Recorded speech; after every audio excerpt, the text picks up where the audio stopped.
নমস্কার বন্ধুরা, বেঙ্গলি কুকিংয়ে আপনাদের সকলকে আর একবার স্বাগত জানাই। আপনারা সকলে কেমন আছেন? আশা করি খুব ভালো আছেন এবং সুস্থ আছেন।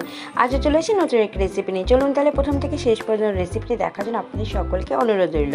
হ্যাঁ বন্ধুরা, আজকে বাড়িতেই তৈরি করে নেবো একদম দোকানের মতন পারফেক্টভাবে সন্দেশ। আর সেটি তৈরি করে নিতে হবে কী কী লাগবে। প্রথমত দুধটা নিয়ে নিতে হবে, আর প্রথমত জাল দিয়ে নিতে হবে। এখানে আমি 1.5 কেজি মতন দুধ নিয়ে নিয়েছি, গরুর দুধ। এটা আমি ব্যবহার করে নিচ্ছি বন্ধুরা। প্রথমত দেখুন ভালো করে কিন্তু একদম জাল দিয়ে নিচ্ছি। আর এটা আমি বলে রাখি উনুনে বানাচ্ছি। দেখুন একদম কিন্তু ভালোভাবে কিন্তু জাল দিয়ে নেওয়ার পর আর আমি এই যে 1.5 ঢাকনা মতন এখানে ভিনিগারটা ব্যবহার করে নেবো বন্ধুরা, ছানাটাকে কাটানোর জন্য আর কি বন্ধুরা।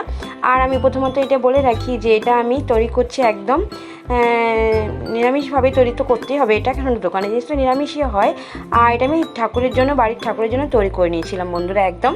তারপরে যে দেখুন ছানাটা কাটানো হয়ে যাওয়ার পর একটা ছাঁকনির মধ্যে ঢেলে নিয়েছিলাম, ওপর দিয়ে কিছুটা জল দিয়ে দিয়েছি। তারপরে কিছুক্ষণ ছাঁকিটার মধ্যে রেখে দিলাম। জলটা একদম কিন্তু ভালোভাবে দেখুন ঝরে গেছে একদম। আর তারপরে যে একটা পাত্রের মধ্যে নিয়ে নিলাম ছানাটাকে। দেখুন কত সুন্দরভাবে তৈরি হয়েছে না বন্ধুরা। এবার হাতের সাহায্যে আমাকে এই ছানাটাকে কিন্তু ভালো করে একদম ম্যাশ করে নিতে হবে, কোনো যেন দানা দানা ভাবটা না থাকে। একদম কিন্তু ভালোভাবে মেখে নিতে হবে দেখুন। আর হাতের তালুর সাহায্যে কিছুটা এরকমভাবেই করে নিতে হবে বন্ধুরা, তাহলে পারফেক্টভাবে তৈরি হয়ে যাবে, একদম তৈরি হয়ে যাবে ছানার সন্দেশটা তৈরি করার জন্য একদম। দেখুন আমার পারফেক্টভাবে তৈরি হয়ে গেছে। 10 মিনিট মতন হাতের সাহায্যে একদম মেখে নিয়েছি। আর একটা কড়াইটাও উনুনের উপরে বসিয়ে দিয়ে দিলাম। আর ঘি দিয়ে তৈরি করে নিতে হবে। ঘিটা দিলে ভালোভাবে সেন্টও আসবে আর গায়ে লেগে যাবে না কড়াই, তার জন্য ঘি দিয়ে দিলাম। ঘিটা দিয়ে দেওয়ার পর এবার ছানাগুলো যেগুলো হাতের সাহায্যে মেখে নিয়েছিলাম ভালো করে একদম, সেগুলো দিয়ে দিতে হবে। বেশি কিন্তু সময় কোনো বেশি প্রয়োজন নেই কিন্তু বন্ধুরা, এটা অল্প সময়ের মধ্যে কিন্তু তৈরি হয়ে যায় সন্দেশটা।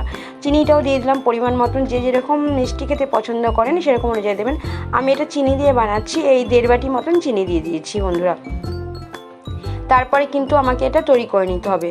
আর বলে রাখি যে বেশি কিন্তু একদম শুকিয়ে নেবেন না, তাহলে কিন্তু একদমই হয়ে যাবে। এই যে তৈরি হয়ে গেছে, একটু হালকা নরম নরম ভাবটা থাকতে হবে। তারপরে কিছু ঠান্ডা হলে কিন্তু অনেকটাই কিন্তু টেনে যায়, তার জন্য আপনাকে এখানে হালকা নরম ভাবটা রাখতে হবে।